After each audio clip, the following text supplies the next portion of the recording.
Assalamu alaikum wa rahmatullah. Welcome again to the next class of atomic physics. और आज के इस class में बेटा हम एक्स रेज़ के बारे में डिस्कस करेंगे। आज का हमारा लेक्चर है based on x-rays. This is in fact the last lecture of atomic physics. हमने एटॉमिक फ़िज़िक्स में अभी तक डिफरेंट थेरीज़ पढ़ी हैं regarding the structure of atom, including Rutherford's model and the most important was Bohr's theory of atomic structure. तो वो सारी चीज़ें और उनकी एप्लीकेशंस और उस पर हमने एक एक्सरसाइज भी आपको करवाई है। और आज उस एटॉमिक स्ट्रक्चर का एक लास्ट पार्ट बचता है जिसमें हम बेटा एक्सरे स्टडी करेंगे। तो बेटा पहला पॉइंट रिगार्डिंग दिस एक्सरे वो ये है कि X-ray is basically an electromagnetic wave. Electromagnetic wave क्या होती है, इसके लिए एक सेपरेट यूनिट है आपकी 12th क्लास फिज़िक्स में, यूनिट नंबर 5। इनफैक्ट उस यूनिट का नाम ही इलेक्ट्रोमैग्नेटिक वेव है। तो उसमें हम बेसिकली इलेक्ट्रोमैग्नेटिक वेव किसको कहेंगे, इनका ओरिजिन क्या होता है, different types of electromagnetic waves, we discuss electromagnetic spectrum, their properties, everything including Maxwell's equations of electromagnetism, वो सारी चीज़ें हम वहाँ पे डिस्कस करते हैं। तो इलेक्ट्रोमैग्नेटिक वेव को अंडरस्टैंड करने के लिए, बेटर अंडरस्टैंड करने के लिए बेटा इसके लिए एक यूनिट सेपरेट है, वो हम वहीं पे डिस्कस करेंगे। इसमें यहाँ पे हम इलेक्ट्रोमैग्नेटिक वेव्स में से एक स्पेशल टाइप ऑफ वेव को स्टडी करने जा रहे हैं जिसको हम एक्सरे कहते हैं। सो पहला पॉइंट एक्सरे के बारे में आप ये याद रखेंगे that X-ray is an electromagnetic wave. इसका मतलब ये है कि जो भी प्रॉपर्टी इलेक्ट्रोमैग्नेटिक वेव्स की होगी वो एक्सरे की भी होगी, because this is the part of, this is in fact N electromagnetic wave. अब हमारे पास बेसिकली बहुत सारे टाइप्स, डिफरेंट कैटेगरीज के इलेक्ट्रोमैग्नेटिक वेव्स होते हैं बेस्ड ऑन देयर वेवलेंथ और एनर्जी और फ्रीक्वेंसी। क्योंकि जब हम किसी भी इलेक्ट्रोमैग्नेटिक वेव को नाम देते हैं तो वो नाम या हम किस कैटेगरी में उस इलेक्ट्रोमैग्नेटिक वेव को रखेंगे वो बेसिकली डिपेंड होता है कि इसकी वेवलेंथ या इसकी फ्रीक्वेंसी या इसकी एनर्जी कितनी है। So on the basis of the wavelength और on the basis of frequency और on the basis of energy we actually categorize those electromagnetic waves. इसको हम एक ग्रुप में रखते हैं।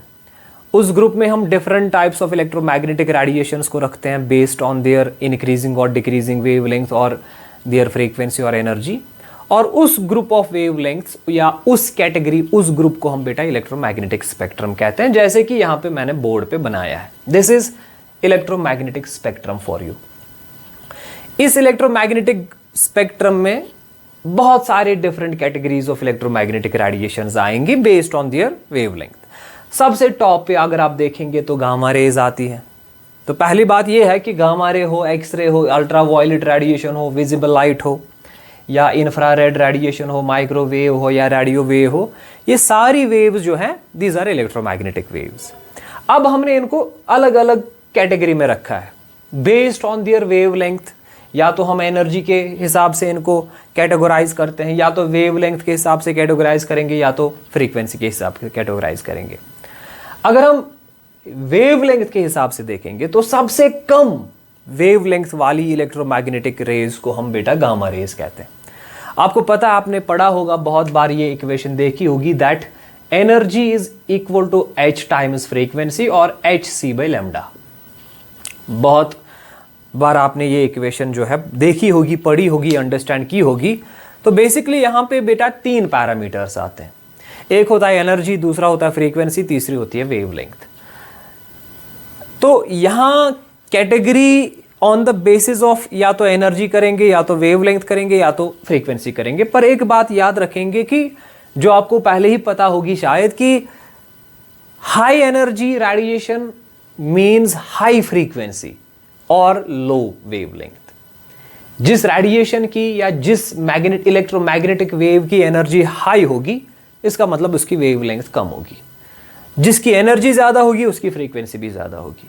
तो जैसे कि आप यहाँ पे देख रहे होंगे कि मैंने यहाँ पे लिखा है एनर्जी डिक्रीजेस, जितना नीचे जाएंगे तो एनर्जी डिक्रीज हो रही है। इसका मतलब है अगर टॉप पे गामा रे है तो इसकी this gamma ray possesses the highest energy. जितना आप नीचे नीचे जाएंगे तो एनर्जी का जो वैल्यू है ना वो डिक्रीज हो रहा है। मतलब ये सारी तो इलेक्ट्रोमैग्नेटिक वेव्स हैं। they all move with the same velocity in vacuum. They all have electric field and magnetic field oscillating perpendicular to each other and perpendicular to the velocity. They all have similar properties, but इनकी energy different है, इनकी wavelength different है, इनकी frequency different है. इसी wavelength, energy और frequency के basis पे हमने इनको अलग अलग ग्रुप्स में रखा है. सबसे टॉप वाला ग्रुप जिसकी सबसे ज़्यादा एनर्जी होती है इलेक्ट्रोमैग्नेटिक, उन इलेक्ट्रोमैग्नेटिक वेव्स की जिनकी सबसे ज़्यादा एनर्जी होती है, we call them gamma rays. उसके बाद जो नेक्स्ट कैटेगरी आती है we call them X rays. फिर जो नेक्स्ट कैटेगरी आती है we call them ultraviolet rays. इसी तरह नीचे नीचे जाएंगे तो एनर्जी डिक्रीज होगी. इसका मतलब है सबसे ज़्यादा एनर्जी गामा रेज की होती है और सबसे कम एनर्जी रेडियो वेव्स की होती है. अब अगर आप इस ग्रुप को इन टर्म्स ऑफ फ्रीक्वेंसी देखेंगे तो फ्रीक्वेंसी के हिसाब से भी, क्योंकि जिसकी एनर्जी ज़्यादा होगी उसकी फ्रीक्वेंसी भी ज़्यादा होगी, तो सबसे ज़्यादा फ्रीक्वेंसी वाली जो रेज है ना, दोज आर गामा रेज, और सबसे कम फ्रीक्वेंसी वाली रेज जो है those are radio waves. But if you see in terms of wavelength, अगर गामा रेज की सबसे ज़्यादा एनर्जी है तो गामा रेज बेटा इनकी जो वेव लेंथ है ना वो सबसे कम होगी. इसीलिए मैंने यहाँ पे लिखा है कि जितना नीचे जाएंगे, this arrow is pointing downwards, आप जितना नीचे जाएंगे उतना जो है आपकी वेवलेंथ इंक्रीज होगी. ये जो गामा रेज है इनकी वेवलेंथ सबसे कम होगी. नीचे जाएंगे वेवलेंथ बढ़ेगी बढ़ेगी बढ़ेगी बढ़ेगी बढ़ेगी. रेडियो वेव्स की जो कैटेगरी है इलेक्ट्रोमैग्नेटिक वेव्स की, इनकी वेवलेंथ सबसे ज़्यादा होती है. सबसे ज़्यादा होने का मतलब इनकी एनर्जी कम होती है. सो बेटा इसी इलेक्ट्रोमैग्नेटिक स्पेक्ट्रम में से हमको जो आज डिस्कस करना है ना, that is X rays. So पहला जो सबसे इंपॉर्टेंट पॉइंट है वो यही है that these X rays are electromagnetic rays. X rays are electromagnetic rays. अब हमारे पास बहुत सारे इलेक्ट्रोमैग्नेटिक रेज हैं, पर हमको जो स्टडी करना है दैट इज एक्स रे. और अगर आप देखेंगे एनर्जी के लिहाज से ये सेकंड नंबर पे आता है. So these are actually highly energetic electromagnetic rays. Highly energetic हम कह सकते हैं. दीज आर इलेक्ट्रोमैग्नेटिक वेव्स और दीज आर इलेक्ट्रोमैग्नेटिक रेडिएशन, जो भी नाम देंगे, but these are highly energetic.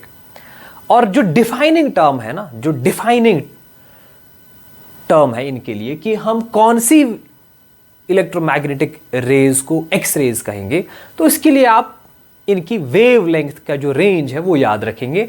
And that range is from 0.1 angstrom to 100 angstrom. This is very important.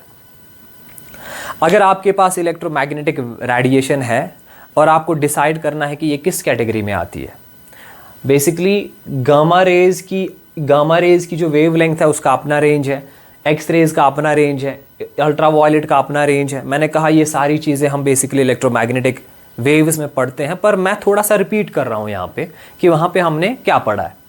तो अगर आपको देखना है कि एक्स रेज कौन सी वेव है, this is an electromagnetic wave, पर इसकी वेव लेंथ का रेंज कौन सा है, तो मैंने यहाँ पे आपके लिए लिखा है बेटा. अगर आपके पास वेव है और उसकी जो वेव लेंथ है, if that wave length is lies in the range from 0.1 angstrom to 100 angstrom, you call that X-ray. अब angstrom, this is the unit of length, and 1 angstrom is 10 raised power minus 10 meter, and you know this thing. ये आपको पता है. So this is the defining point for these X-rays. That's electromagnetic waves. X-rays are electromagnetic radiation. In fact, these are highly energetic electromagnetic radiations whose wavelength vary from 0.1 angstrom to 100 angstrom.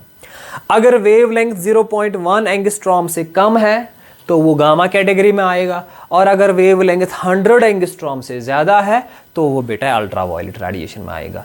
ये मैंने basically यहाँ पे आपको x raise का range दिखा दिया कि x raise का रेंज जो वेवलेंथ का है वो क्या है. इसी तरह गामा रेज का अपना रेंज होता है, यूवी का अपना रेंज होता है, विजिबल का अपना रेंज होता है, and that you discuss in electromagnetic waves, जो आपका नेक्स्ट चैप्टर है, जो आपका सेपरेट यूनिट है. यहाँ पे हमें खाली एक्स रेज डिस्कस करना है, and that too we have to actually discuss this X rays in the context of atomic structure. हमें यहाँ पे एक्स रेज की प्रॉपर्टीज नहीं डिस्कस करनी. एक्स रेज की प्रॉपर्टीज हम वही इलेक्ट्रोमैग्नेटिक स्पेक्ट्रम में डिस्कस करते हैं. यहाँ पे हम देखेंगे कि एक्स रेज प्रोड्यूस कैसे होते हैं, how are these X rays produced, what is their origin, and we will actually discuss their relation with the applied voltage, or we will discuss their relation with the target, metal target, जिस metal target से ये produce होंगे.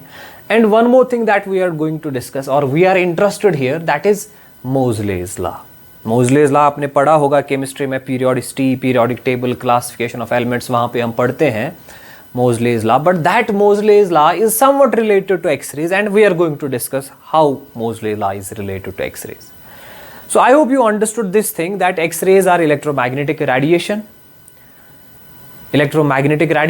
and these are in fact one of the highly energetic electromagnetic radiation, and their wavelength is quite small, because since they are highly energetic, so obviously they will have short wavelength, and the range of their wavelength is from 0.1 angstrom to 100 angstrom. If you have a wavelength less than 0.1 angstrom, then that radiation will be gamma ray, and if you have a wavelength 100 angstrom, that radiation is ultraviolet ray. In fact, कभी कभी लिखा होता है, कोई किसी book पे लिखा होता है कि एक्स-रेज का जो वेवलेंथ की जो रेंज है ना, या एक्स-रेज का जो वेवलेंथ का ऑर्डर है, the order of X-rays is, the order of for the wavelength of X-rays is 1 angstrom or 0.1 nanometer. अगर आप बेटा इस रेंज के बदले सिंपली याद रखेंगे कि इनका जो ऑर्डर है, the order of wavelength for the X-rays is either 1 angstrom or you can call that 0.1 nanometer. 0.1 nanometer and 1 angstrom is technically same. You understand? So better है कि आप रेंज ही याद रखिए, that the range for X-rays is 0.1 angstrom to 100 angstrom. So this is number 1. Number 2, point number 2. बेटा सबसे पहले जो X-rays है ना, सबसे पहले these were discovered by a scientist. His name was Roentgen. I will write down Roentgen. This is the name of the scientist who actually first discovered these X-rays. और इनको नाम क्यों एक्सरेज दिया गया? आपको याद है मैथमेटिक्स में हम किसी भी अननोन वेरिएबल का नाम यूजुअली एक्स रखते हैं. तो जब एक्चुअली एक्सरेज डिस्कवर हुई, ये जो साइंटिस्ट था, सिंस इनकी जो प्रॉपर्टीज थी they were having some unique properties, और अभी तक इन प्रॉपर्टीज वाली रेडिएशंस कभी डिस्कवर नहीं हुई थी, तो इसलिए ये जो साइंटिस्ट था, इन्होंने इनका जो नाम दिया, वो नाम दिया इन्होंने एक्सरेज. एक्सरेज मतलब अननोन रेज, क्योंकि मैथमेटिक्स में हम यूजुअली किसी भी अननोन वेरिएबल का नाम एक्स रखते हैं. तो क्योंकि अभी तक इन रेज के बारे में ज़्यादा कुछ इन्फॉर्मेशन उस टाइम पे अवेलेबल नहीं थी, तो ये साइंटिस्ट जो था, इसने इनका नाम रैंडमली जो वो रखा x-rays. So Roentgen was the first scientist who actually discovered these x-rays. ठीक, number next, point number next. बेटा एक्सरेज प्रोड्यूस कैसे होते हैं? हाउ आर एक्सरेज प्रोड्यूस्ड, ये देखेंगे हम. इसके लिए जो पहली बात आप याद रखेंगे कि X-rays are either produced in, उसको हम एक्सरे ट्यूब कहते हैं, या उसको हम कहते हैं रोंटिंजन ट्यूब. और इनका जो ओरिजिन है, इनकी जो प्रोडक्शन है, वो कैसे होती है, सिंपली मैं आपको बताता हूं. बेटा अगर आपके पास एक मेटल टारगेट है, this is a metal target, ये एक मेटल है आपके पास, metal target, but this metal target should have high atomic number. Its atomic number should be high atomic number. ठीक है. और अगर इस मेटल टारगेट को आप स्ट्राइक करवाएंगे ना विद फास्ट मूविंग इलेक्ट्रॉन्स, ये आपके पास इलेक्ट्रॉन्स हैं, अगर ये इलेक्ट्रॉन्स मूव कर रहे हैं विद हाई काइनेटिक एनर्जी, और मूव करके ये स्ट्राइक करेंगे इस मेटल टारगेट को, जब ये हाईली काइनेटिक एनर्जेटिक वाले इलेक्ट्रॉन स्ट्राइक करेंगे ना इस मेटल टारगेट को, मतलब मेटल को, पर प्रेफरेबली उसका एटॉमिक नंबर हाई होना चाहिए, जो ये मेटल है आपके पास. When these highly energetic electron strike with this metal target, they emit x-rays. वहां से कुछ अननोन रेडिएशंस एमिट होती है, and those unknown radiations are known as x-rays. तो बेसिक जो ओरिजिन है ना एक्सरेज का, अगर आपको एक्सरेज प्रोड्यूस करने हैं, then you need highly energetic electrons. Highly energetic electrons का मतलब है those electrons which are moving with high kinetic energy, which are moving with high speeds. और जब वो हाई स्पीड के साथ किसी भी मेटल टारगेट को स्ट्राइक करेंगे, कोलाइड करेंगे मेटल टारगेट के साथ, जब भी वो कोलाइड करते हैं तो वहां से एक्सरे एमिट होती है. आपने यूजुअली देखा होगा कि अगर दो पत्थर टकराते हैं ना, आपस में कोलाइड करते हैं, तो वहां से लाइट निकलती है. इसका मतलब है जो काइनेटिक एनर्जी है ना उन दो स्टोन्स की, उन दो पत्थरों की जो काइनेटिक एनर्जी है वो कन्वर्ट होती है इलेक्ट्रोमैग्नेटिक रेडिएशन में, जिसको आप विजिबल लाइट कहते हो. इसी तरह अगर आपका कोलिजन होगा ना इलेक्ट्रॉन और मेटल टारगेट के बीच में, हाईली एनर्जेटिक इलेक्ट्रॉन स्ट्राइक करेगा मेटल टारगेट के साथ, वहां से एक्सरेज प्रोड्यूस होती है। You understand? So this is the next point and the very important point. अब लेबोरेटरी में हम कैसे प्रोड्यूस करते हैं इनको? अब यहां पे देखिए, मैं एक बेसिक सा मैकेनिज्म आपको दिखाऊंगा कि कैसे प्रोड्यूस होती है और कुछ इंपॉर्टेंट पॉइंट्स बताऊंगा। मान लो this is your metal target, ये आपका मेटल टारगेट है और मैंने कहा प्रेफरेबली इसका एटॉमिक नंबर हाई होना चाहिए। ये यहां पे बेटा आपका फिलामेंट है, this is your filament. Filament मतलब जो इलेक्ट्रॉन्स को इमिट करेगा, this is the source of electrons and this is your metal target. I will write this is metal target. ये आपका मेटल है जिस इलेक्ट्रॉन्स इसी मेटल के साथ जो है स्ट्राइक करेंगे, ठीक है। उसके बाद हम क्या करते हैं, इन इलेक्ट्रॉन्स को हम मूव कैसे करवाएंगे, एक्सेलरेट कैसे करवाएंगे? हम यहां पे बेटा काम करते हैं, we connect an accelerating voltage like this. ये हमने एक बैटरी कनेक्ट कर दी, इस बैटरी की वोल्टेज मान लो V है, this is usually called as accelerating voltage. इसका नेगेटिव टर्मिनल हम मेटल फिलामेंट के साथ कनेक्ट करते हैं या फिलामेंट के साथ कनेक्ट करते हैं, मतलब जो इलेक्ट्रॉन्स एमिट करेगा, और इसका जो पॉजिटिव टर्मिनल है वो हम मेटल टारगेट के साथ कनेक्ट करते हैं। इससे क्या होगा, इससे ये जो फिलामेंट है नेगेटिव पोटेंशियल आ जाएगा इस पे, यहाँ पे पॉजिटिव पोटेंशियल आ जाएगा। इस पोटेंशियल डिफरेंस से क्या होगा बेटा, जब ये इलेक्ट्रॉन्स एमिट करेगा तो इन इलेक्ट्रॉन्स को एमिट करने के बाद इस पोटेंशियल डिफरेंस से एक फोर्स एग्जर्ट होगा। मतलब ये नेगेटिव पोटेंशियल है, ये पॉजिटिव पोटेंशियल है, तो ये नेगेटिव पोटेंशियल इन इलेक्ट्रॉन्स को रिपल करवाएगा, ये पॉजिटिव पोटेंशियल अट्रैक्ट करवाएगा। तो इससे क्या होगा, ये इलेक्ट्रॉन्स आगे जाके जो है ये मूव करेंगे विद हाई स्पीड, ये एक्सेलरेट करेंगे। These electrons will accelerate. जितना ज़्यादा ये पोटेंशियल डिफरेंस होगा उतनी ज़्यादा ये एक्सेलरेशन इनकी होगी। ये बेसिकली आपने आगे इससे पहले भी डिस्कस किया हुआ है। If this is negative, this is positive, so in the region in between these two potentials there will be electric field, और उस इलेक्ट्रिक फील्ड की वजह से ये इलेक्ट्रॉन्स एक्सेलरेट करेंगे। You understand? और जब ये एक्सेलरेट करेंगे, इनकी वेलोसिटी बढ़ेगी, फाइनली ये कोलाइड करेंगे इस मेटल टारगेट के साथ, और जब ये मेटल टारगेट के साथ कोलाइड करेंगे, वहां से बेटा फोटान इमिट होगा and that photon will be X-ray photon. वही फोटान आपका एक्सरे फोटान होगा। सो ये बेसिक मैकेनिज्म है, इसी मैकेनिज्म से हम एक्सरेज को क्रिएट करते हैं। तो हम क्या लेते हैं, एक मेटल फिलामेंट लेते हैं।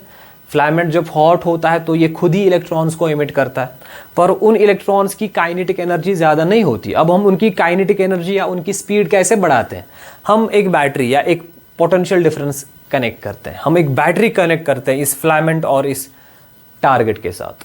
इस पोटेंशियल डिफरेंस से क्या होगा, ऑटोमेटिकली जब ये फिलामेंट नेगेटिव पोटेंशियल पे आएगा, ये पॉजिटिव पोटेंशियल पे आएगा, तो ये जो इलेक्ट्रॉन्स है ना, ये एक्सेलरेट होंगे forward, because electrons are negatively charged.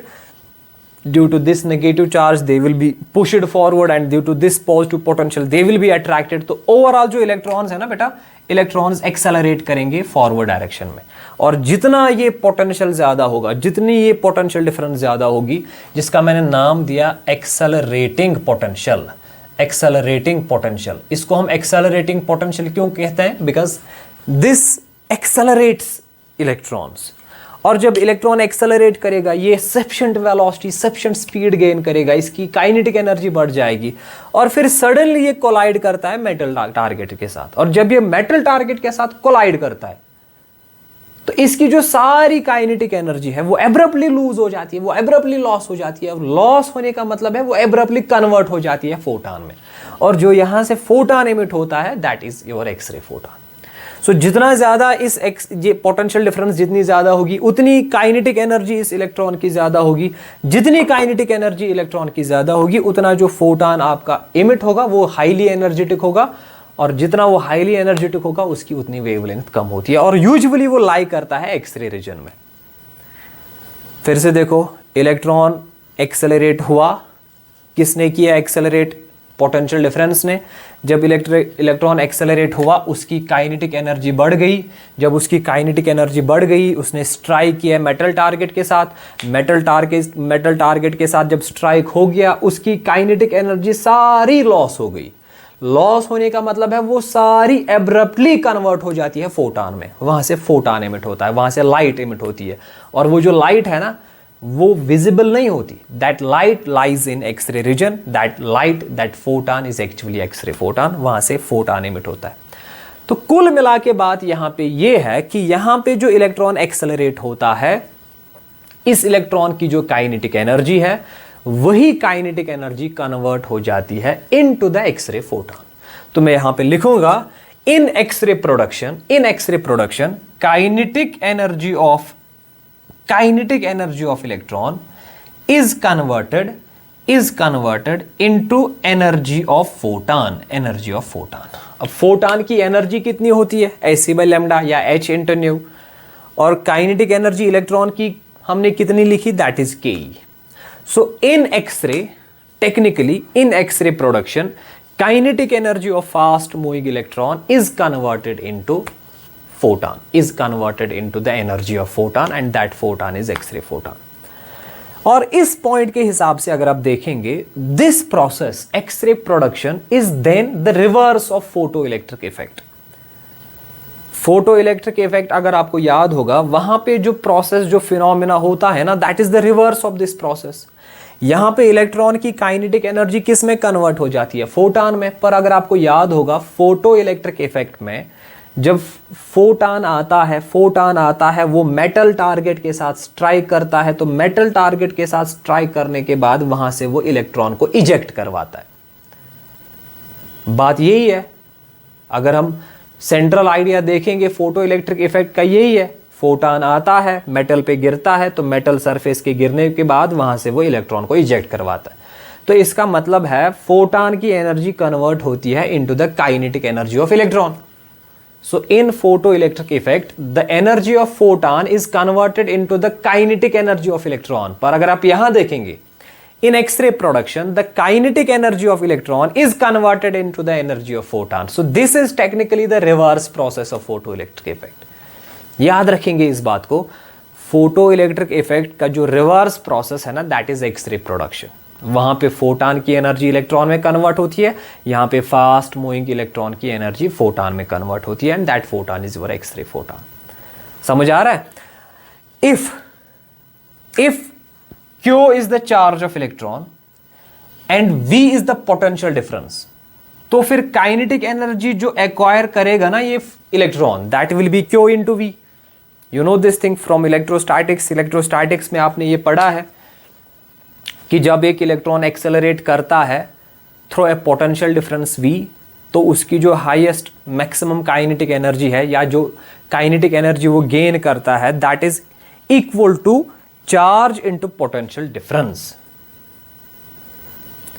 So the kinetic energy gained by an electron when it is accelerated through a potential difference V is equal to Q into V, where Q is the charge of electron. चलो इस Q के बदले हम लिखते हैं E is the charge of electron, V is the accelerating potential difference. So the kinetic energy of electron gained after it is accelerated through potential difference V, that is E into V. E is charge, V is potential difference. So this will be equal to, जब ये kinetic energy photon में convert होती है, तो photon के पास कितनी energy बचेगी, photon के पास कितनी एनर्जी आएगी, that is Hc by lambda. समझ आ रहा है. This is the basic and defining equation of x-ray production. X-ray production में this is the most important equation. This is the kinetic energy of electron and this is the energy of photon. And in x-ray production, kinetic energy of fast moving electron is converted into the energy of a photon. अगर आपके पास ये potential difference दी है, you can find out the wavelength. बाकी तो इसमें सारी चीज़ें कांस्टेंट है. E is the charge of electron, the value is 1.6 into 10⁻⁻19 coulomb. H is Planck's constant, 6.6 into 10⁻34 joule second. C is velocity of light, 3 into 10⁸ meter per second. You know E, you know H, you know C. The only two variables are V, potential difference, and lambda, wavelength of the emitted photon. अगर V दिया है, you can find out lambda. अगर lambda दिया है, you can find out V. समझ आ रहा है बेटा? शाबाश. So this is the most important equation in X-ray production. So this is how X-rays are produced. ठीक है बेटा? शाबाश. चलो बेटा, let's discuss the types of X-rays. अब आपको समझ आ गया कि एक्सरे कौन सी इलेक्ट्रोमैग्नेटिक रेडिएशन है, इसका वेवलेंथ का रेंज क्या है, and how are these x-rays produced. ये सारी चीज़ें आपने देख ली। Let us discuss the types of x-rays. बेटा जो हमारे पास जो एक्सरेज है ना, यहां लिखता हूं मैं, एक्सरेज के यूजुअली हम दो टाइप्स डिस्कस करते हैं। एक टाइप को हम कहते हैं बेटा कंटिन्यूअस एक्सरेज, और दूसरे टाइप को हम नाम देते हैं characteristic X-rays. These are the two types of X-rays जो हम डिस्कस करेंगे based on their different properties. तो पहला पॉइंट जो आप याद रखेंगे, continuous X rays. Continuous X rays basically depend upon the accelerating potential difference. Accelerating potential difference. और जो कैरेक्टरिस्टिक एक्सरेज है, they depend upon the metal target. ये मेटल टारगेट आपने कौन सा यूज किया है वही डिसाइड करता है कि कैरेक्टरिस्टिक एक्सरेज इनकी प्रॉपर्टीज क्या होंगी। और continuous X rays, these are decided by accelerating potential difference. This is the major point, this is one of the most important difference between continuous and characteristic X rays, that continuous X rays जो है ना, they depend upon the accelerating potential difference. क्योंकि मैंने कहा electron पहले accelerate होगा, फिर से ट्राई करेगा, फिर मेटल के साथ ट्राई करेगा, वहां से इलेक्ट्रोमैग्नेटिक रेडिएशन प्रोड्यूस होगी। कितना एक्सेलरेट करेगा वो डिसाइड करता है continuous X rays. Continuous X rays are decided by those accelerating potential difference. और किस मेटल टारगेट के साथ ट्राई करेगा वहां से हम डिसाइड करते हैं कैरेक्टरिस्टिक एक्सरेज की प्रॉपर्टी। बेसिकली इनको डिटेल में अंडरस्टैंड करने के लिए मैं यहां पे एक ग्राफ प्लॉट करूंगा। I will plot a graph and this plot is between intensity, this is intensity of X rays produced, and this is wavelength. This is wavelength, this is lambda and this is I. बेटा जब electromagnetic जब X-rays produce होती है ना, तो the intensity of X-rays produced and the wavelength of X-rays produced, इनके बीच में जो प्लॉट है ना, जो ग्राफिकल वेरिएशन है ना, वो अप्रोक्सीमेटली इस तरह की है, लाइक दिस। फिर पीक है, बीच में पीक है, like this. This is an approximate curve, this is an approximate graph between the intensity of X rays produced and their wavelength. आप अगर इस ग्राफ को आराम से देखेंगे ना, इसको ऑब्जर्व करेंगे, तो आपको दो तरह की चीजें यहां पे दिखाई देंगी। एक आपको अंडरस्टैंड, एक चीज जो आपको यहां पे नजर आएगी कि वो ये है कि यूजुअली जब वेवलेंथ इंक्रीज होती है तो इंटेंसिटी भी इंक्रीज हो रही है। पर कभी कभी क्या होता है कि कभी कभी इंटेंसिटी अब्रप्टली इंक्रीज होती है। यहां देखो, यहां अब्रप्टली इंक्रीज हो गई इंटेंसिटी, यहां अब्रप्टली इंक्रीज हो गई, यहां अब्रप्टली इंक्रीज हो गई। सो on the basis of this graph हम एक्चुअली डिसाइड करते हैं कि यहां पे दो तरह के एक्सरेज हैं। एक टाइप ऑफ एक्सरे ऐसा है जिसकी इंटेंसिटी ग्रेजुअली इंक्रीज होती है with the increase in wavelength. Wavelength भी बढ़ेगी, इंटेंसिटी भी बढ़ेगी, पर ग्रेजुअली, स्मूथली, आराम से। पर कभी कभी क्या होता है, कुछ वेवलेंथ्स ऐसे हैं, मान लो यहां पे ये वाली वेवलेंथ या ये वाली वेवलेंथ या ये वाली वेवलेंथ, कुछ वेवलेंथ्स ऐसी हैं या कुछ एक्सरेज ऐसे हैं जिनकी इंटेंसिटी अब्रप्टली बढ़ जाती है, उनका नंबर अब्रप्टली बढ़ जाता है, अब्रप्टली इंटेंसिटी बढ़ जाती है। तो ऐसी वेवलेंथ्स जिनकी इंटेंसिटी अब्रप्टली बढ़ जाती है, ऐसी वेवलेंथ्स, ऐसी एक्सरेज को हम कहते हैं कैरेक्टरिस्टिक एक्सरेज। और वो वाली वेवलेंथ्स या वो वाली एक्सरेज जिनकी इंटेंसिटी ग्रेजुअली इंक्रीज होती है with the increase in wavelength, we call them as continuous X rays. अब नाम ही आपको बताता है कंटिन्यूअस। कंटिन्यूअस का मतलब है ग्रेजुअली इंक्रीज होना, कंटिन्यूअसली इंक्रीज होना। और यहां पे जो है बेटा, कैरेक्टरिस्टिक का मतलब है अब्रप्टली इंक्रीज होना, intensity increases abruptly. I hope you remember this, you understand this, what is intensity.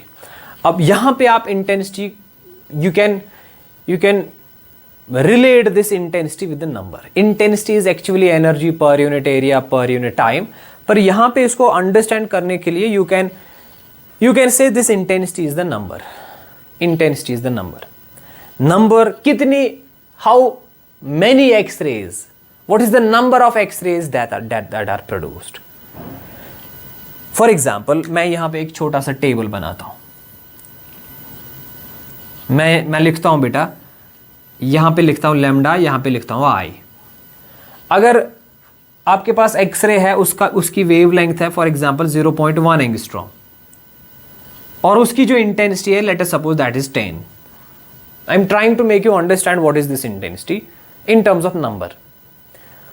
फिर मैं लिखता हूं वेवलेंथ अगर होगी 0.2, the number is 15। If wavelength is let us suppose 0.3, the number is 20। If wavelength is let us suppose 0.4, the number is 100. Here is the abrupt rise. If wavelength is 0.5, number is 30. देखो, ये एक basic सा chart बना दिया मैंने ताकि ये graph आपको थोड़ा सा अंडरस्टैंड हो, क्लियरली अंडरस्टैंड हो जाए। देखो बेटा, हमारे पास जो एक्सरेज प्रोड्यूस होती है ना, डिफरेंट कैटेगरी की X rays, different type based on their wavelength. हमारे पास जो एक्सरेज प्रोड्यूस होती हैं उनका वेवलेंथ 0.1 भी हो सकता है, 0.2 भी, 0.3 भी, 0.4 भी, 0.5 भी इन टर्म्स ऑफ एंगस्ट्रॉम। पर इनकी जो इंटेंसिटी है ना वो सेम नहीं है। इंटेंसिटी मतलब नंबर। आप देखो 0.1 एंगस्ट्रॉम वाली एक्सरेज आपके पास जो प्रोड्यूस होती है ना उनका नंबर 10 है, पर 0.2 एंगस्ट्रॉम वाली एक्सरेज आपके पास 15 प्रोड्यूस हो गई है। 0.3 वाली एक्सरेज जिनकी वेवलेंथ 0.3 एंगस्ट्रॉम है वो आपके पास 20 नंबर की है, 20 एक्सरेज ऐसे प्रोड्यूस हो गई है। 0.4 की 100, 0.5 की 30। So this is how we actually interpret intensity. अगर आप देखेंगे तो क्या हर किस्म की एक्सरे का नंबर सेम है? मतलब जितनी क्वांटिटी 0.1 की प्रोड्यूस होगी क्या उतनी 0.2 की भी प्रोड्यूस होती है? नहीं। इस चार्ट को अंडरस्टैंड करने के बाद आपको यह समझ आ रहा है कि जितना आपकी वेवलेंथ बढ़ रही है उतना उस वेवलेंथ या उस एक्सरे का नंबर भी बढ़ रहा है। वेवलेंथ बढ़ेगी, इंटेंसिटी बढ़ेगी। इंटेंसिटी बढ़ने का मतलब है नंबर भी बढ़ रहा है। अगर 0.1 आपके पास 10 प्रोड्यूस हो रही है, 0.2 आपके पास 15 प्रोड्यूस हो रही है, 0.3 आपके पास 20 प्रोड्यूस हो रही है। सो आप देखेंगे ये भी इंक्रीज हो रहा है तो नंबर भी इंक्रीज हो रहा है, पर ग्रेजुअली इंक्रीज हो रहा है, 10 से 15, 15 से 20। पर कभी कभी क्या होता है, ये इंटेंसिटी या ये नंबर एब्रप्टली बढ़ जाता है। 20 के बाद 25 आना चाहिए पर यहां पे 100 आ गया, यहां पे देखो एब्रप्टली पीक आ गया। तो ये कैटेगरी है ना एक्सरेज वाकी, ये कैटेगरी जिनकी वेवलेंथ इंक्रीज हो रही है और नंबर भी इंक्रीज हो रहा है, इंटेंसिटी भी इंक्रीज हो रही है, इन्हीं को हम कहते हैं कंटिन्यूअस एक्सरेज। पर ऐसी वेवलेंथ्स को, जैसे ये देखो इसका यहां पे इसका नंबर या इसकी इंटेंसिटी एब्रप्टली इंक्रीज होती है, तो इस कैटेगरी को हम कहते हैं characteristic x-ray. I hope this is exception, this I hope you understood this, what I mean to say, I hope you understood. So बेटा, continuous X-rays, the wavelength of continuous X-rays, it increases gradually with the increase in intensity, or you can say the intensity of continuous X-rays, it increases gradually with the increase in wavelength, but the intensity of characteristic X-rays, it increases abruptly and suddenly with the increase in wavelength. Fine? शाबाश। अब देखो fundamental difference क्या है basically continuous X ray और characteristic X ray में। Fundamental difference देखो बेटा, let me tell you the fundamental difference between continuous and characteristic X ray. ये तो मैं इनकी प्रॉपर्टीज डिफरेंट बता रहा था आपको। देखो ये जो मैंने बताया ना, एक्सेलरेटिंग पोटेंशियल डिफरेंस और मेटल टारगेट, एक इंपॉर्टेंट पॉइंट यहां पे ये है, जो बेटा कंटिन्यूअस एक्सरेज है ना, चाहे कंटिन्यूअस एक्सरे हो या कैरेक्टरिस्टिक एक्सरे, दोनों एक्सरेज प्रोड्यूस होती हैं जब इलेक्ट्रॉन आता है, स्ट्राइक करता है, वहां से फोटॉन एमिट होता है। जो फोटॉन एमिट होगा या तो वो कंटिन्यूअस एक्सरे होगी या तो वो कैरेक्टरिस्टिक एक्सरे होगा। अब कंटिन्यूअस कब होगा और कैरेक्टरिस्टिक कब होगा, याद रखिए बेटा। अगर फोटॉन आएगा डायरेक्टली स्ट्राइक करेगा, अगर वो डायरेक्टली स्ट्राइक करने के बाद उसकी जो एनर्जी है काइनेटिक एनर्जी, अगर वो स्ट्राइक करने के बाद कोलिजन होने के बाद डायरेक्टली कन्वर्ट हो गया ना फोटॉन में, that photon will be your continuous X ray. अगर दिस इज वन कंडीशन, अगर इलेक्ट्रॉन आ गया और स्ट्राइक करने के बाद there are chances that this incoming electron it may strike with one of the electrons of the metal। देखो ये मेटल टारगेट है यहां पे, और आपको पता है ये मेटल टारगेट जो है ये अपने एटम से बना होगा, मेटल टारगेट एटम से बना होगा, और आपको पता है एटॉमिक स्ट्रक्चर में आपने पढ़ा है कि एटम में बीच में न्यूक्लियस होता है और ये रिवॉल्व करते हैं electrons in orbits, in particular orbits. अब यहां से इलेक्ट्रॉन आ गया, ठीक है, जब इलेक्ट्रॉन आ गया, अगर ये इलेक्ट्रॉन डायरेक्टली स्टॉप हो गया, स्टॉप होने का मतलब है कि इसकी काइनेटिक एनर्जी एब्रप्टली लॉस हो गई।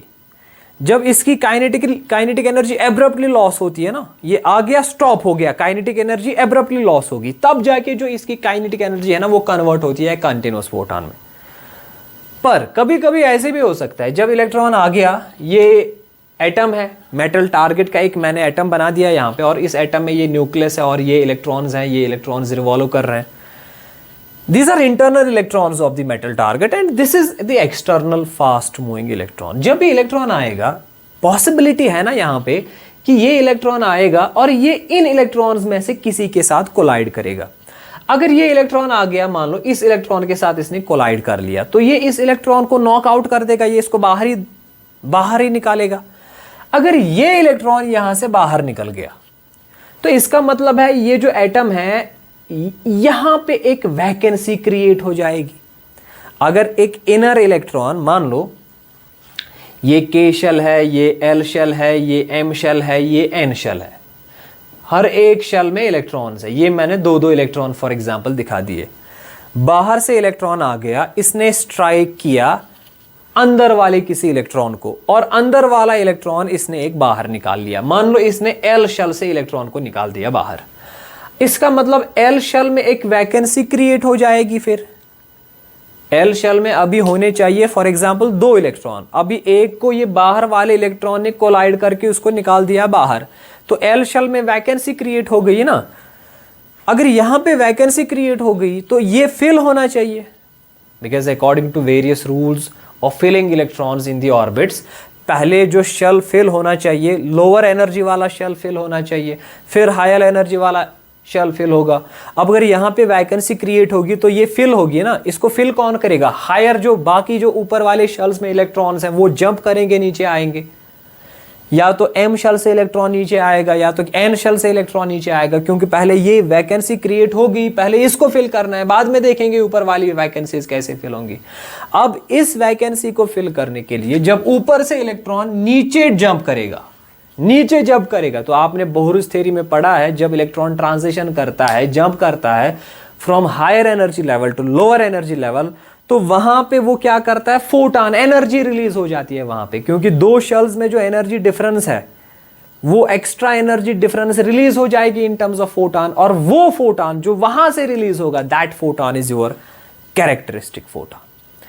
तो कैरेक्टरिस्टिक एक्सरे प्रोड्यूस कब होती है? जब इनकमिंग इलेक्ट्रॉन, जो इलेक्ट्रॉन मेटल टारगेट को स्ट्राइक करने वाला है, जब वो स्ट्राइक करने के बाद इस मेटल टारगेट का जो डिफरेंट एटम्स हैं, किसी एटम से उसने अंदर वाले इलेक्ट्रॉन को बाहर निकाला, स्ट्राइक करेगा तो बाहर निकाला, तो बाहर निकालने से क्या होगा, उस एटम में वैकेंसी क्रिएट होगी, और वो वैकेंसी फिल करने के लिए ऊपर वाले शेल से इलेक्ट्रॉन्स नीचे जंप करेंगे। जब वो नीचे आ जाएंगे तो वहां से फोटॉन्स एमिट होंगे, जो फोटॉन्स एमिट होंगे वही बेटा आपके कैरेक्टरिस्टिक फोटॉन्स होंगे। समझ आ रहा है? तो कंटिन्यूअस फोटॉन, इलेक्ट्रॉन आ गया, डायरेक्टली स्ट्राइक हो गया। डायरेक्टली स्ट्राइक होने का मतलब अगर ये डायरेक्टली स्टॉप हो गया, अगर ये आ गया, इसकी हाई स्पीड है, हाई काइनेटिक एनर्जी है, ये आ गया डायरेक्टली स्टॉप हो गया, इसका मतलब इसकी काइनेटिक एनर्जी एब्रप्टली लॉस हो गई। जब kinetic energy fast moving electron की एब्रप्टली लॉस हो जाती है, स्टॉप हो जाता है इलेक्ट्रॉन, तब जाके जो उसकी काइनेटिक एनर्जी है ना वो कन्वर्ट हो जाती है कंटिन्यूअस एक्सरे में। पर अगर फास्ट मूविंग इलेक्ट्रॉन ने अंदर वाले किसी इलेक्ट्रॉन को नॉकआउट कर दिया, बाहर निकाला, तो वहां पे वैकेंसी क्रिएट होगी। वो वैकेंसी फिल करने के लिए ऊपर से इलेक्ट्रॉन्स आएंगे। इलेक्ट्रॉन जब नीचे आएंगे तो फोटान इमिट होगा। वो वाला फोटान आपका कैरेक्टरिस्टिक फोटान होगा, कैरेक्टरिस्टिक एक्सरे होगी। Now I hope you understood the difference between continuous photon and characteristic photon. समझ आ रहा है? अब देखो बेटा, एक और important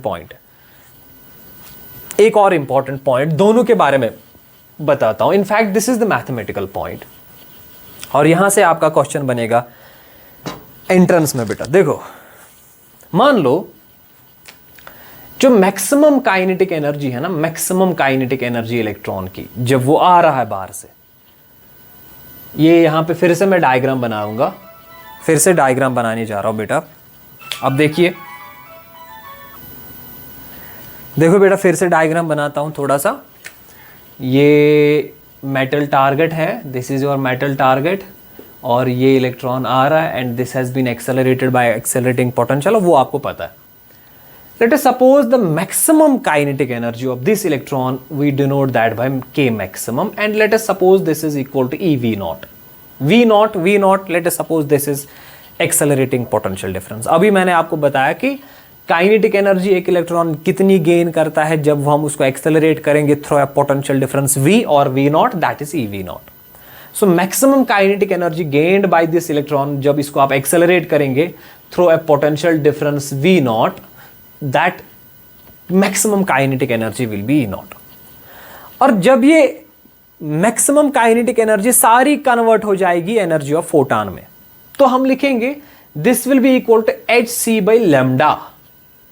Lambda is the wavelength of that photon, and if this kinetic energy is maximum, then this lambda will be minimum.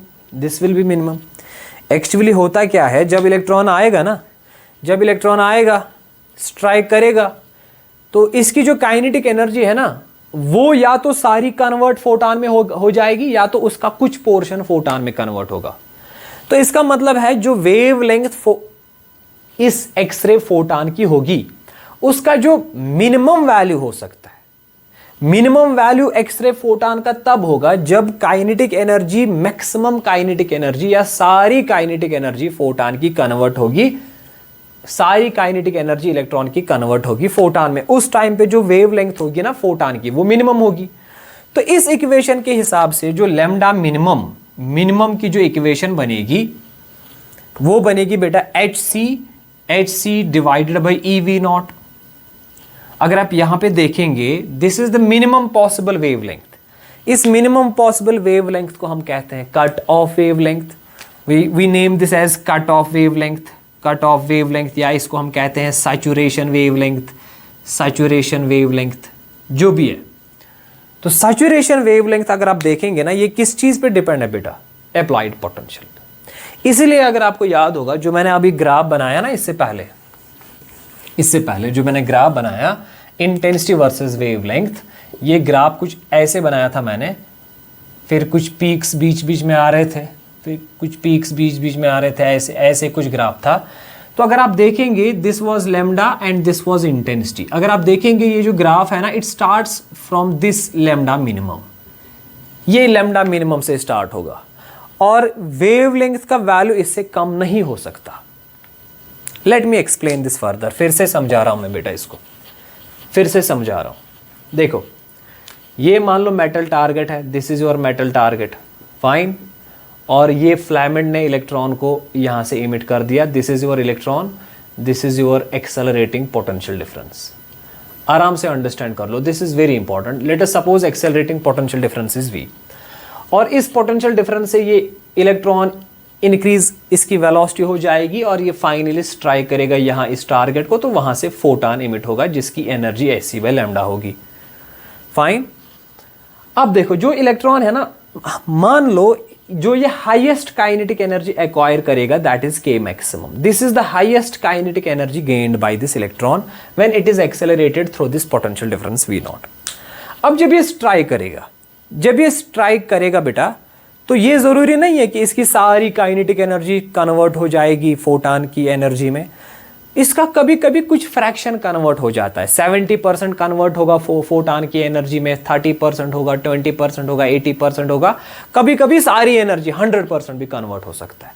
बाकी जो एनर्जी अगर मान लो 70% कन्वर्ट हो गया, इसकी एनर्जी काइनेटिक एनर्जी इसकी 70% फोटॉन की एनर्जी में कन्वर्ट हो गया, बाकी 30% जो है वो लॉस हो गया, उससे ये जो है मेटल टारगेट वो हीट अप हो जाता है, मतलब दैट एनर्जी इज लॉस्ट। तो यहां पे कन्वर्जन रेट जो है इट कैन वैरी, पर at the maximum, at the best, you can have 100% of kinetic energy that can get converted into this energy of photon। तो उस टाइम पे अगर मैक्सिमम एनर्जी कन्वर्जन होगा, उस टाइम पे जो वेव लेंथ फोटॉन की होगी, जो इमिट होगा, वो मिनिमम होगी, ऑब्वियस सी बात है। मैक्सिमम काइनेटिक एनर्जी का वैल्यू है EV नॉट, और फोटॉन की जो वेव लेंथ है that is hc by lambda, hc by lambda। अगर सारी एनर्जी इसमें कन्वर्ट हो जाएगी, this is the maximum value, उस टाइम पे जो फोटॉन की वेव लेंथ होगी that will B minimum, because maximum energy means minimum wave length. इसीलिए जब इन दोनों को आप इक्वेट करेंगे तो मैंने लिखा लैम्डा मिनिमम का जो वैल्यू आएगा that will B hc by EV not. इस इक्वेशन से हम लैम्डा मिनिमम का वैल्यू निकालेंगे, और दिस लैम्डा मिनिमम को हम कट ऑफ वेव लेंथ भी कहते हैं, इसको हम सैचुरेशन वेव लेंथ भी कहते हैं, इसको हम मिनिमम वेव लेंथ भी कहते हैं। ठीक है, अगर आप देखेंगे इस मिनिमम वेवलेंथ का वैल्यू किस पे डिपेंड है, दिस अप्लाइड वोल्टेज पे। ठीक है, क्या मुझे बताओ बेटा, क्या वेवलेंथ का वैल्यू जो है क्या वो इस लैम्डा मिनिमम से कम हो सकता है? इससे कम होने का मतलब है क्या फोटॉन की एनर्जी इस वाली एनर्जी से भी ज्यादा होगी? नहीं है पॉसिबल, क्योंकि जब सारी इलेक्ट्रॉन की कन्वर्ट हो गई ना एनर्जी फोटॉन में, so this is the maximum possible energy that this photon can possess, और you can say this is the minimum possible wavelength. इससे कम इलेक्ट्रॉन या फोटॉन की वेवलेंथ नहीं होगी। तो इसका मतलब है जब आप ग्राफ बनाएंगे तो ग्राफ जो है वो स्टार्ट होगा ना with from certain minimum wavelength. इसीलिए जो मैंने अभी ग्राफ बनाया ना, intensity versus wavelength, this is lambda, this is intensity, ये हमेशा स्टार्ट होता है from this minimum wavelength, this is called as lambda minimum और cut off wavelength. Continuous x-rays हमेशा स्टार्ट होती है फ्रॉम दिस लैम्डा मिनिमम, इससे कम वेवलेंथ पॉसिबल नहीं है। हाँ, अब अगर ये मिनिमम वेवलेंथ तब होगी जब सारी इलेक्ट्रॉन की एनर्जी कन्वर्ट होगी फोटॉन की एनर्जी में। अगर थोड़ा सा कम एनर्जी कन्वर्ट हो गया 70%, 80%, 50%, तो बेटा लैम्डा मिनिमम का जो वैल्यू है, वेवलेंथ का जो वैल्यू है वो बेटा ज्यादा आएगा, लैम्डा बढ़ेगा। इसलिए ये बढ़ता है, बढ़ रहा है, लैम्डा का वैल्यू बढ़ सकता है, लैम्डा का वैल्यू कम नहीं होगा। पर ग्राफ के हिसाब से हमने देखा लैम्डा का वैल्यू जब बढ़ता है तो इंटेंसिटी भी बढ़ जाती है। तो अब मुझे बताओ बेटा, कंटिन्यूअस एक्सरे जो है ना, उसका जो लिमिट है मिनिमम वेवलेंथ, वो कौन डिसाइड करता है? V naught, accelerating potential. इसलिए मैंने आपको यहां पे बता दिया था कि जो कंटिन्यूअस एक्सरेज हैं, these are decided by accelerating potential, while as this characteristic x-rays are decided by metal target। देखो characteristic x-ray metal target क्यों डिसाइड करता है? क्योंकि मैंने कहा आपको कि characteristic x-ray तब एमिट होती है जब इलेक्ट्रॉन बाहर आने वाला इलेक्ट्रॉन अंदर जो इलेक्ट्रॉन प्रेजेंट है रिवॉल्व करता है, उसको रिमूव करता है। अब वो कौन से शल से रिमूव होगा, उस मेटल टारगेट का एटॉमिक नंबर कितना होगा, उसी हिसाब से ऊपर वाले इलेक्ट्रॉन नीचे जंप करेंगे, तो उसी हिसाब से आपकी एनर्जी रिलीज होगी। क्योंकि डिफरेंट मेटल टारगेट में डिफरेंट एटॉमिक नंबर वाली डिफरेंट मेटल्स में डिफरेंट एनर्जी होती है, डिफरेंट इलेक्ट्रॉन्स की डिफरेंट शेल्स में। समझ आ रहा बेटा? तो अगर मान लो आपके पास कोई एलिमेंट है, उसका एटॉमिक नंबर है for example 60, late us suppose, दूसरा है उसका है 65। अगर इसके एल शेल से इलेक्ट्रॉन ट्रांजिशन करेगा के शेल, इसके शेल से भी एल शेल से ट्रांजिशन करेगा के शेल, क्या जो फोटॉन यहां से इमिट होगा वो यहां से भी इमिट होगा? नहीं। अगर मेटल डिफरेंट है, आपने बोहरिस थ्योरी में पढ़ा ना, जो एनर्जी इमिट हो रही है that energy emitted that is also proportional to z is the atomic number. ये z भी डिसाइड करता है ना कि कितनी एनर्जी इमिट होगी जब इलेक्ट्रॉन हायर ऑर्बिट से नीचे, हायर एनर्जी स्टेट से नीचे लोअर एनर्जी स्टेट जंप करेगा, तो एनर्जी कितनी होगी फोटॉन की। तो ये decide one of the deciding factors is the metal target, atomic number of the target, atomic number of the metal target. तो इसीलिए मैंने कहा बेटा कैरेक्टरिस्टिक एक्सरेज की जो प्रॉपर्टी है that is actually decided by metal target, while as continuous X rays की जो प्रॉपर्टी है that is decided by accelerating potential. ठीक है, so this is very important wavelength, this is very important equation, और इस इक्वेशन के basis पे आप प्रॉब्लम सॉल्व कर सकते हो। बेसिक सी इक्वेशन है, फॉर एग्जाम्पल इसको ऐसे भी याद रख सकते हो, lambda minimum is we can write hc, h is constant, c is constant। In constants को हम वैल्यू जो है ना एक ही वैल्यू याद रखते हैं, that is 1242 electron volt nanometer divide, नीचे आप डायरेक्टली वोल्टेज दे दो। This equation can be reduced to this equation, ये वाली इक्वेशन और ये वाली इक्वेशन सेम है। ठीक है, तो इस इक्वेशन में हमने hc का वैल्यू दिया है बेटा। अगर आपकी वोल्टेज दी है, वोल्टेज अगर आपकी मान लो 30 वोल्ट दिया है तो यहाँ 30 लिख दो, 1242 डिवाइड बाय 30, तो वहां से आपका वैल्यू आ जाएगा, पर वो जो वैल्यू आएगा ना वो नैनोमीटर में आ जाएगा। ठीक है, जो अंडरस्टैंड, अगर आपकी वोल्टेज दी है, if the voltage is given, you substitute that voltage over here, you substitute in this equation and you will get the answer, but that answer will be in nanometer। ठीक है बेटा, अब देखो one more important point, एक और important point यहां पे मैं आपको बता रहा हूं, या इस इक्वेशन के बदले आप ऐसे लिख सकते हो बेटा, अगर आप वैल्यूज दोगे एच और ई का, तो लैम्डा मिनिमम का वैल्यू आपका आएगा 12375 डिवाइड बाय वोल्टेज, यहां से आपका एंगस्ट्रॉम में आंसर निकलेगा। सो this equation and this equation is technically same. यहाँ आप देखेंगे लैम्डा मिनिमम का वैल्यू खाली वोल्टेज पे डिपेंड है ना, अगर वोल्टेज दी है 30 वोल्ट 40 वोल्ट, तो इस इक्वेशन के बदले ये यूज़ कर सकते हो। यहाँ पे मैंने एच सी और ई का वैल्यू पहले से ही दिया है। अगर आपके पास इनपुट वोल्टेज दिया है 30 वोल्ट, यहाँ 30 लिख दो, डिवाइड कर लो, तो वहाँ से आंसर जो आपका वो आएगा एंगस्ट्रॉम में। So this equation and this equation is technically same. यहाँ पे मैंने this equation is in terms of H C and E, और यहाँ पे मैंने इन एच सी और ई का वैल्यू जो है वो सबस्टिट्यूट किया हुआ है। फाइन, इसके बाद देखो बेटा, ये जो कैरेक्टरिस्टिक एक्सरेज है ना, कैरेक्टरिस्टिक एक्सरेज की कुछ इंपॉर्टेंट इक्वेशंस आप याद रखो। मान लो बेटा, this is your K shell, this is your L shell, this is your M shell and this is your N shell. ठीक है, शाबाश। अगर आप देखेंगे कैरेक्टरिस्टिक एक्सरेज की वेवलेंथ, आपको पता है कि delta E energy difference that is equal to h c by lambda. ठीक है, क्योंकि इसी इक्वेशन से हमारी लिखने की ना वेवलेंथ डेल्टा ई, अगर इलेक्ट्रॉन यहाँ से यहाँ जंप करता है, let us suppose the energy difference between these two levels is delta E, तो वहाँ से जो फोटॉन एमिट होगा उसकी वेवलेंथ होगी lambda. This is from Bohr's third postulate. ठीक है, सो लैम्डा का वैल्यू किसके बराबर आएगा बेटा, h c by delta E. तो अगर आपको देखना है कि कैरेक्टरिस्टिक एक्सरे फोटॉन की कितनी एनर्जी है, तो पहले आप देखो कि जो अंदर वाली वैकेंसी क्रिएट हुई है वो किस शेल में क्रिएट हुई है, और फिर उस वैकेंसी को फिल करने के लिए इलेक्ट्रॉन कहाँ से जंप हुआ है। उन दो एनर्जी स्टेट्स के बीच में आप एनर्जी डिफरेंस देखो, ये इक्वेशन यूज कर लो, तो वहां से आपकी कैरेक्टरिस्टिक एक्सरे की जो है उसकी वेवलेंथ पता चल जाएगी। अब एक चीज याद रखना बेटा, अगर के शेल में वैकेंसी क्रिएट हो गई, यहां से यहां पे हो गई वैकेंसी क्रिएट, बाहर इलेक्ट्रॉन आ गया, बाहर वाले इलेक्ट्रॉन ने जो मेटल टारगेट था, मेटल टारगेट में जो एटम्स थे, एटम का जो के शेल है, उस के शेल में से एक इलेक्ट्रॉन को बाहर निकाल लिया, तो वैकेंसी के शेल में क्रिएट हो गई। अब के शेल की वैकेंसी को फिल करने के लिए जो इलेक्ट्रॉन आ सकता है वो एल से भी आ सकता है, एम से भी आ सकता है, एन से भी आ सकता है। तो याद रखेंगे जो नॉमेनक्लेचर है ना कैरेक्टरिस्टिक एक्सरेज का, अगर के शेल में वैकेंसी क्रिएट हो गई है तो उन एक्सरेज को हम नाम देते हैं, कैरेक्टरिस्टिक एक्सरेज को हम डिनोट करते हैं लैम्डा के से। अगर वैकेंसी एल में क्रिएट हो गई तो हम लिखेंगे लैम्डा एल, अगर वैकेंसी एम में क्रिएट होगी तो हम लिखेंगे लैम्डा एल एम। याद रखो, these are all wavelengths of characteristic X rays. मैं आपको नॉमेनक्लेचर सिखा रहा हूं। लैम्डा के का मतलब है अगर वैकेंसी के शेल में क्रिएट हुई है, लैम्डा एल का मतलब है अगर वैकेंसी एल शेल में क्रिएट हुई है, लैम्डा एम का मतलब है वैकेंसी किस में क्रिएट हुई है, एम में।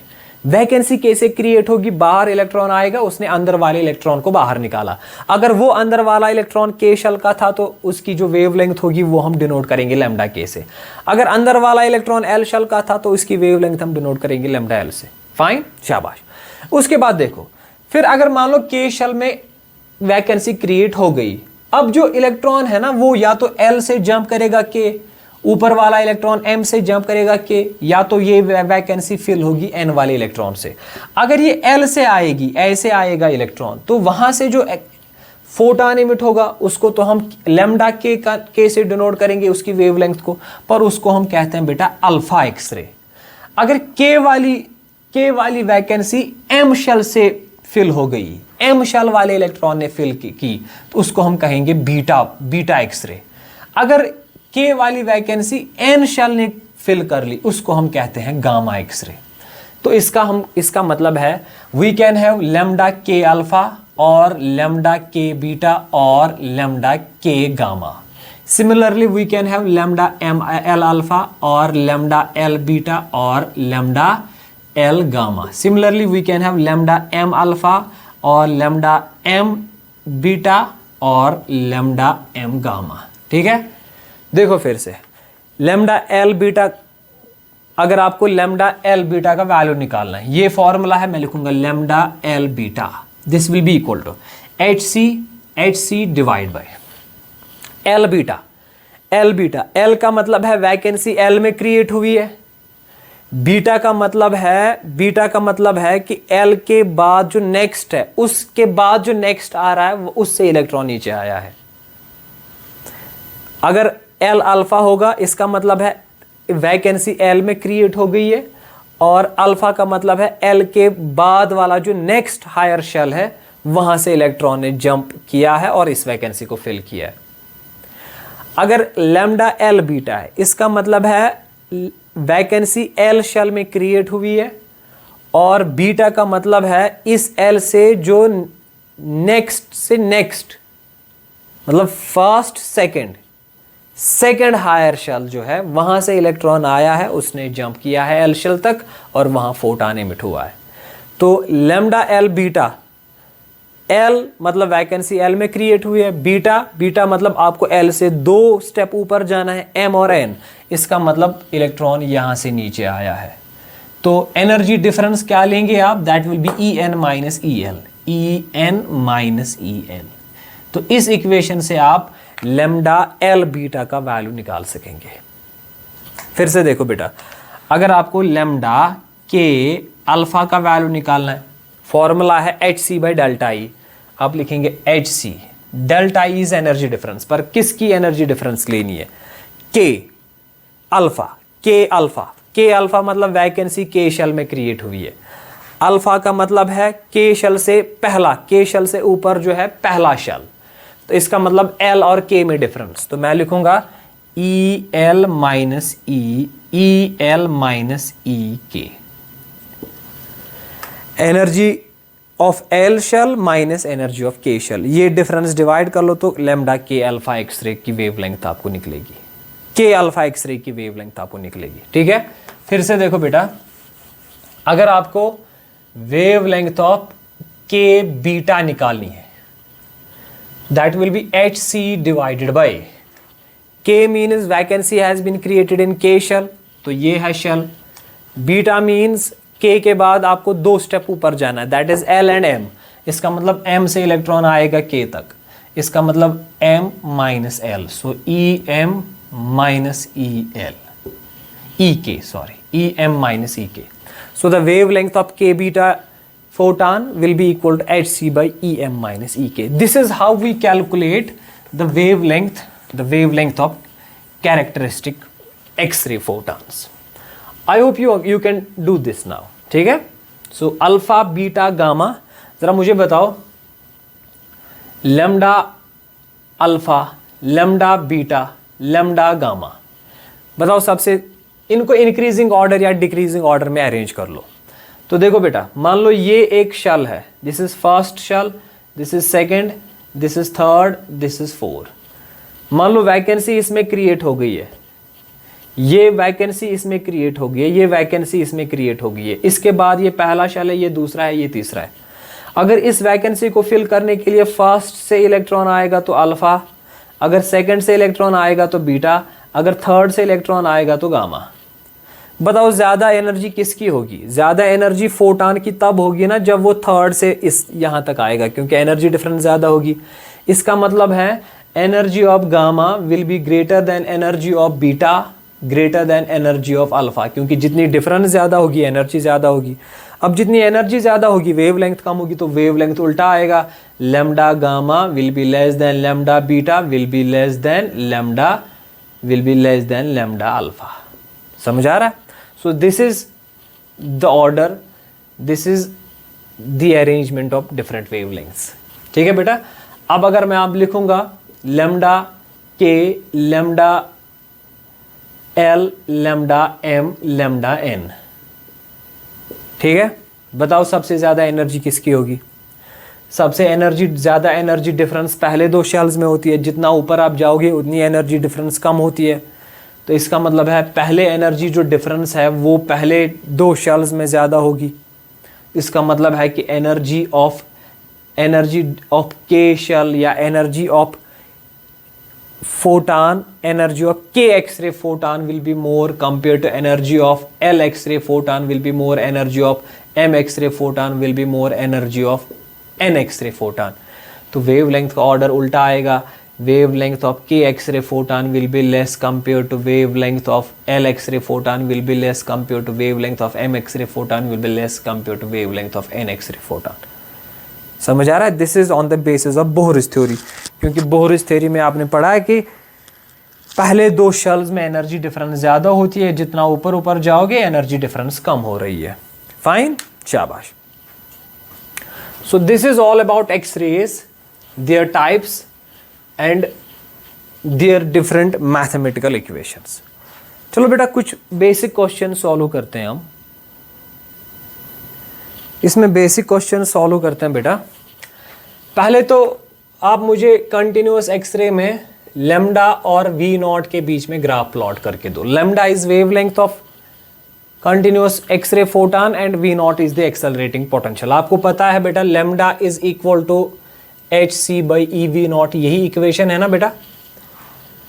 hc and e is constant, so lambda is inversely proportional to v not. और जब आप ग्राफ प्लॉट करोगे इनवर्स रिलेशन आएगी, lambda versus v not, so graph will be like this, inverse relation. ठीक है। एक बार आपसे पूछा गया था कि log of lambda versus log of v not के बीच में प्लॉट फाइंड आउट कर लो। Show the graphical variation between log of lambda and log of v naught। अगर lambda और v naught के बीच में प्लॉट करना है तो डायरेक्टली इनवर्स रिलेशन आएगी। अब अगर log of lambda और log of v naught के बीच में प्लॉट करना होगा तो कैसे आएगा? यही इक्वेशन हम लेंगे, lambda is equal to hc/e/v naught, taking log both sides, तो ये बनेगा log of lambda equal to log of hc/e/v naught। ठीक है।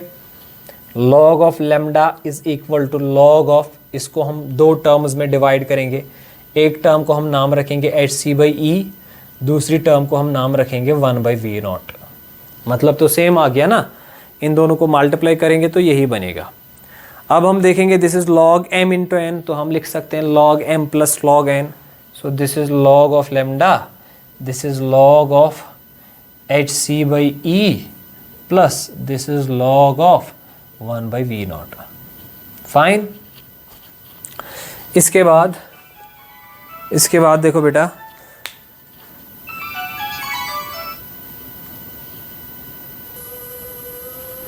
उसके बाद देखिए बेटा, so this is log a plus log b, ये हमने इसके बदले लिखा log a इंटू b। ठीक है।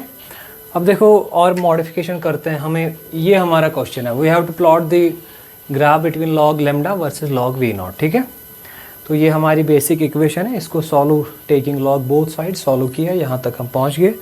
अब देखो बेटा, this is your log lambda, this is log of hc/c, this is a constant term क्योंकि इसमें सारी चीज़ें सारी चीज़ें कांस्टेंट आती हैं, h is a constant, c is a constant, e is a constant. ये जो log ऑफ 1/v0 है ना, इसके बदले हम लिख सकते हैं बेटा log of v0 raise power -1, 1/v0 के बदले v0 -1, ठीक है। अब ये log m raise power n बन गया, that is n log m। तो फाइनल जो आंसर आएगा that is log lambda equal to log of hc/e, ये माइनस आगे आएगा minus log of v0।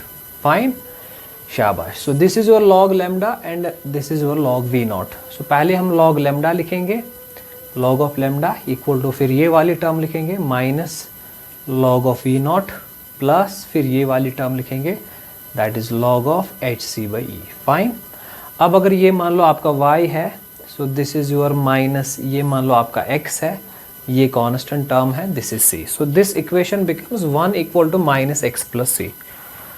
I hope कि आपने 11th क्लास में बेसिक मैथमेटिकल टूल्स में ग्राफिक्स के बारे में पढ़ा होगा, या अगर आपका मैथमेटिक्स है तो आपने इक्वेशन ऑफ स्ट्रेट लाइन पढ़ी होगी।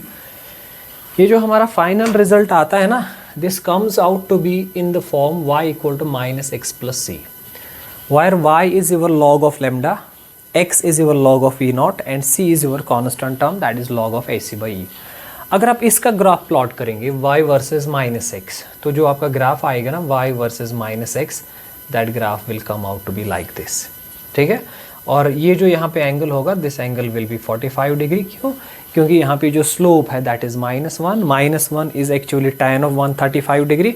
अगर ये बाहर वाला एंगल 135 डिग्री है तो अंदर वाला एंगल 45 डिग्री है। So finally your plot is y किसके बदले आपने लिया है बेटा, log of lambda. So if this axis represents log of lambda and x किसके बदले लिया है बेटा आपने, log of v0 and this axis represents log of v0, ठीक है बेटा। तो आपका जो ग्राफ आएगा ना log of lambda versus log of v0 के बीच में, that will be a straight line and the slope of that straight line will be -1। -1 का मतलब है ये जो अंदर वाला एंगल या ये जो बाहर वाला एंगल होगा ये 135 के बराबर होगा, ठीक है। This is how we plot the graph between this log of lambda and log of v0। fine, let's move to next beta, let's move to the last part of our topic, that is Moseley's law। Moseley's law, ठीक है बेटा। देखो ये Moseley's law आपने periodicity में पढ़ा होगा, chemistry में आप पढ़ते हैं classification of elements on the basis of their atomic numbers and we call that Moseley's law। ये जो Moseley's law है ना, जो इसका बेसिक स्टेटमेंट है, that is the square root of frequency of the characteristic x-rays obtained from different elements, metal targets, that is directly proportional to the atomic number of the metal target। इसको मैं ऐसे explain कर लूँगा बेटा। देखो basically मोज़ले ने किया क्या, उसने एक्सरे प्रोडक्शन में बहुत सारे मेटल टारगेट्स यूज़ किए, बहुत सारे मेटल टारगेट्स यूज़ किए विद डिफरेंट एटॉमिक नंबर्स। मैंने आपको एक्सरे प्रोडक्शन में बता दिया कि उसमें एक्सेलेरेटिंग पोटेंशियल होता है, फिलामेंट होता है जो इलेक्ट्रॉन्स एमिट करता है, और एक मेटल टारगेट होता है जिसके साथ स्ट्राइक करने के बाद इलेक्ट्रॉन एक्सरे फोटॉन एमिट करता है। मोज़ले ने क्या किया, उसने बहुत एक्सरे प्रोडक्शन में ये जो मेटल टारगेट है ना, इसको वैरी किया। वैरी करने का मतलब है कि different metal targets with different atomic numbers उसने यूज़ किए। और ईच टाइम मान लो अगर इसने पहले मेटल टारगेट लिया तो वहाँ से जो कैरेक्टरिस्टिक एक्सरे इमिट हो गई उसकी फ्रीक्वेंसी इसने नोट कर ली। फिर इसने दूसरा मेटल टारगेट किया, वहाँ से जो कैरेक्टरिस्टिक एक्सरे फोटॉन इमिट हो गया उसकी फ्रीक्वेंसी मैच कर ली, उसकी फ्रीक्वेंसी नोट कर ली। तो इसने क्या किया, इसने frequency of characteristic x-ray versus atomic number, इसके बीच में प्लॉट, इसके बीच में रिलेशन जो है वो फाइंड आउट कर ली। डिफरेंट मेटल टारगेट्स यूज़ किए तो डिफरेंट एटॉमिक नंबर्स आएंगे। डिफरेंट मेटल टारगेट्स से इमिट होने वाली डिफरेंट कैरेक्टरिस्टिक रेज की फ्रीक्वेंसीज नोट कर लिए, तो उन फ्रीक्वेंसीज को भी नोट कर लिया। फिर इसने जो रिलेशनशिप देखी ना इस फ्रीक्वेंसी और इस एटॉमिक नंबर के बीच में, इसने क्या फाइंड आउट कर लिया, इसने देखा कि the square root of this frequency is directly proportional to the atomic number of the metal target. This is actually known as Moseley's law. अगर इसको हम इक्वेशन फॉर्म में लिखेंगे, जनरल इक्वेशन फॉर्म में लिखेंगे, तो हम लिखते हैं square root of frequency is equal to a into Z minus B. This is the general form of Moseley's law. और यहाँ पे जो a एंड b है ना, दीज आर एक्चुअली कॉन्स्टेंट्स, और ये कॉन्स्टेंट्स हम डिटरमाइन करते हैं। These constants actually depend upon various parameters, various factors. जैसे बोहरिस थ्योरी में हमने, अगर आपको याद होगा, तो हमने डायरेक्टली इक्वेशन में z यूज़ किया था, atomic number, and we had actually neglected that screening effect, shielding effect, inner electron जो शील्ड करते हैं नेट चार्ज ऑफ न्यूक्लियस को, वो कॉन्सेप्ट हमने नेग्लेक्ट किया। And I am neglect that here also, let us ignore that thing. Let you remember simply that this a and b, these are actually constants. ये constants basically हम बोहरिस theory से ही determine करते हैं, पर using the concept of screening effect of the electrons. ठीक है, बहरहाल अभी आप याद रखो this a and b is a constant. So this equation, this square root of frequency is directly proportional to z. अगर आप प्लॉट करोगे graph between square root of frequency and z, you will see that the plot is almost straight. इसका मतलब है that the square root of frequency of the characteristic X-rays obtained from different metal targets is directly proportional to the atomic number of the given metal target. समझ आ रहा है? इसका मतलब जितना मेटल टारगेट का एटॉमिक नंबर ज़्यादा होगा, उतनी उस मेटल टारगेट से इमिट होने वाली फ्रीक्वेंसी, कैरेक्टरिस्टिक एक्सरे की फ्रीक्वेंसी भी ज़्यादा होगी। So more is the atomic number, more is the frequency. So फिर फाइनली मोजले ने ये डिसाइड किया कि चूँकि कैरेक्टरिस्टिक एक्सरे जो है, it's a very important property. This characteristic x-ray it depends upon the metal target, और मेटल टारगेट के किस पैरामीटर, किस प्रॉपर्टी पे ये डिपेंड है, एटॉमिक नंबर। तो मोजले ने फाइनली कंक्लूड ये किया कि जैसे कैरेक्टरिस्टिक एक्सरेज की फ्रीक्वेंसी, ये एक इम्पॉर्टेंट प्रॉपर्टी है, और ये इम्पॉर्टेंट प्रॉपर्टी डिसाइड होती है एटॉमिक नंबर से। तो on the basis of this मोजले ने कंक्लूड किया कि एलिमेंट्स की जो बहुत सारी प्रॉपर्टीज़ है, यूजुअली फिजिकल या केमिकल प्रॉपर्टीज़, दोज फिजिकल और chemical properties actually depend upon the atomic number. तो इसलिए मोजले ने फाइनली सजेस्ट किया कि हमें जो एलिमेंट्स है पीरियोडिक टेबल में, we should arrange them on the basis of their atomic number and not on the basis of their atomic mass. You understood? And the basic statement of Moseley's law, I repeat again, was that, is that the frequency of the characteristic X-ray obtained from different metal targets, obtained from a given metal target, is directly proportional to the atomic number of that metal target. This equation, this statement is known as Moseley's law. समझा रहा है? अब अगर आप ये equation आप बेटा metal के लिए यूज़ करोगे फॉर टू डिफरेंट केसेस, या दो मेटल्स के लिए यूज़ करोगे, तो आपकी जो इक्वेशन बनेगी, दो मेटल्स की दो फ्रीक्वेंसीज आएंगी, तो इक्वेशन बनेगी μ1/μ2 विल बी इक्वल टू, दो केसेस में ये a कैंसिल हो जाएगा, तो इक्वेशन बनेगी Z1 minus b divided by Z2 minus b. समझ आ रहा है बेटा? सो यही इक्वेशन है, मैंने दो केसेस के लिए ये यूज़ किया, और फिर जो दो इक्वेशंस वहाँ से ऑब्टेन होगी उनको डिवाइड कर लिया। मान लो एक पर्टिकुलर केस के लिए फ्रीक्वेंसी है μ1, एटॉमिक नंबर है Z1, दूसरे पर्टिकुलर केस के लिए फ्रीक्वेंसी है μ2, एटॉमिक नंबर है Z2। जब आप दोनों को डिवाइड करेंगे तो यहाँ से बनेगा μ1/μ2, μ1 is frequency for first case, μ2 is frequency for second case, a cancel होगा, तो वहाँ से बनेगा Z1 minus B divide by Z2 minus B. अब अगर यहाँ पैरामीटर्स 4 है, μ1, μ2, Z1, Z2, 4 पैरामीटर्स में से 2-3 दिए होंगे, तो एक आप इजीली फाइंड आउट कर सकते हैं। ठीक है? So this is all about Moseley's law, this is all about X-rays.